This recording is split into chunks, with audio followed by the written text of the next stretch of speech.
Big Boss Malayalam season 7 live അപ്ഡേഷനിലേക്ക് നമുക്ക് പോകാം. അതിന് മുന്നേ എൻ്റെ ചാനലൊന്നും സബ്സ്ക്രൈബ് ചെയ്യുക, ഷെയർ ചെയ്യുക, ലൈക്ക് ചെയ്യുക, ബെൽ ബട്ടനും കൂടി അമർത്തണം കേട്ടോ. ഓക്കെ, ഈ ആദില, നൂറ, അനുമോള് വലിയ പ്രശ്നത്തിലേക്ക് വഴിതെളിച്ചിരിക്കുകയാണ് കേട്ടോ. രാവിലെ ഒരു പ്രശ്നം ഉണ്ടായിട്ട് അതൊക്കെ ഞാൻ വീഡിയോ ഇട്ടിരുന്നു. അതൊക്കെ കഴിഞ്ഞ് അതിന് ശേഷം ഭയങ്കര പ്രശ്നങ്ങൾ ഇങ്ങനെ അരങ്ങേറിക്കൊണ്ടിരിക്കുകയാണ്.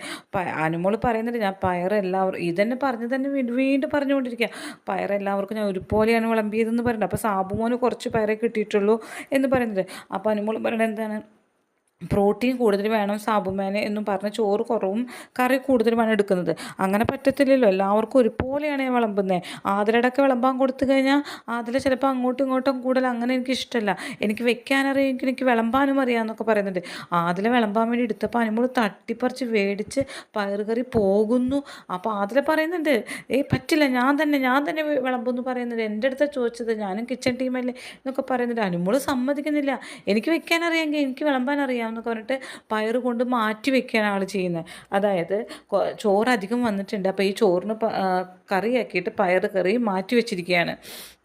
അപ്പോൾ ഈ ചോറ് അധികം വേണ്ടവർക്ക് ഇനി ഈ പയറുകറി എടുക്കാം എന്നാണ് പറയുന്നത്.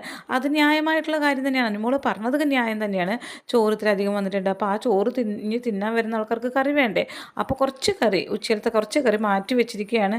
ഇപ്പോൾ രാത്രി തിന്നാനല്ല, ഒരു 7 മണിയൊക്കെ ആകുമ്പോൾ തിന്നണവർക്ക് തിന്നാം എന്ന് വിചാരിച്ചിട്ട്. പക്ഷെ അതിൽ പറയുന്നത് എന്താണ്, അങ്ങനെ ചോറ് തിന്നാൻ വരുന്നവർ അവരവരെ കറി മാറ്റി വെച്ചോട്ടെ, ഉള്ള കറി എല്ലാവർക്കും ഡിവൈഡ് ചെയ്യണം, തുല്യമായി ഡിവൈഡ് ചെയ്യണം. അപ്പോൾ ചെറുപയറൊക്കെ ആയതുകൊണ്ട് സാബുമേനെ അത് കിട്ടിയേ പറ്റൂ എന്നാണ് പറയുന്നത്. അപ്പോൾ പറ്റില്ല, തരില്ല എന്നാണ് പറയുന്നത്.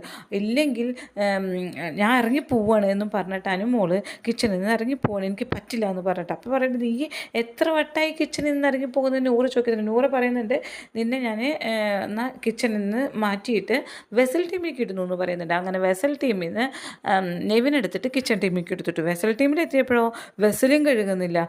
വെസൽ 3/4 ഭാഗം അക്ബർ കഴുകി വെച്ച് ബാക്കി 1/4 ഭാഗം അനുമോളോട് കഴുകാൻ പറയുന്നത്. അനുമോൾ പറയും, ഞാൻ കഴുകില്ല, രാത്രി എല്ലാവരും ലൈറ്റ് അണച്ചതിന് ശേഷം മാത്രം എത്ര പാത്രം വേണമെങ്കിൽ ഞാൻ കഴുകാം, അതിന് മുന്നേ ഞാൻ കഴുകൂല എന്ന് പറയുന്നു. അപ്പോൾ പറയുന്നുണ്ട്, നൂറ പറയുന്നുണ്ട്, നീ ഇപ്പോൾ കഴുക്, ഇപ്പോൾ ഇതാ 3/4 ഭാഗം അക്ബർ കഴുകിയിട്ടുണ്ട്.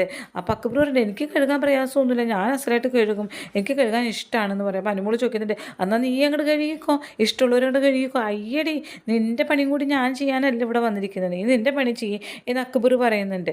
അങ്ങനെ അതിൽ നൂറും എല്ലാവരും പൊട്ടിക്കരഞ്ഞുകൊണ്ടിരിക്കുക. അനുമോൾ അനീഷിൻ്റെ അടുത്ത് പോയിട്ട് പൊട്ടിക്കരയുന്നു.